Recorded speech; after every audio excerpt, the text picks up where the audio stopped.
नए कवानीन पर किसानों और मरकज के बीच बातचीत जारी है। इस मुद्दे पर अब तक कई दौर की बातचीत हो चुकी है। नवी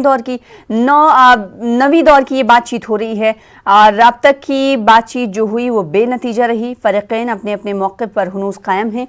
किसान ज़रूरी कवानीन की वापसी से कम पर राजी होने को तैयार नहीं हैं, जबकि मरकज को किसानों का ये मुतालबा काबिल कबूल नहीं, वो तरमीम के लिए तैयार हैं।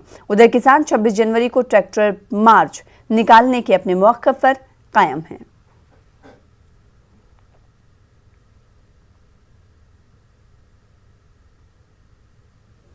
किसान और मरकज के बीच मीटिंग से पहले बैठक और इस बैठक के बीच में उच्चतम न्यायालय का फैसला आया।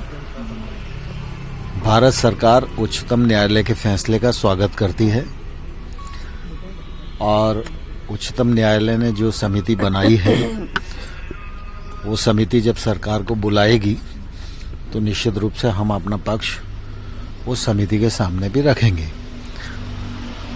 चूंकि सरकार और किसानों के बीच में वार्ता चल रही है और इसलिए आज वार्ता की तारीख तय थी, तो किसानों के साथ वार्ता हमारी जारी है और हम लोग लगातार इस बात की कोशिश कर रहे हैं कि किसानों से चर्चा के माध्यम से कोई रास्ता निकल आए।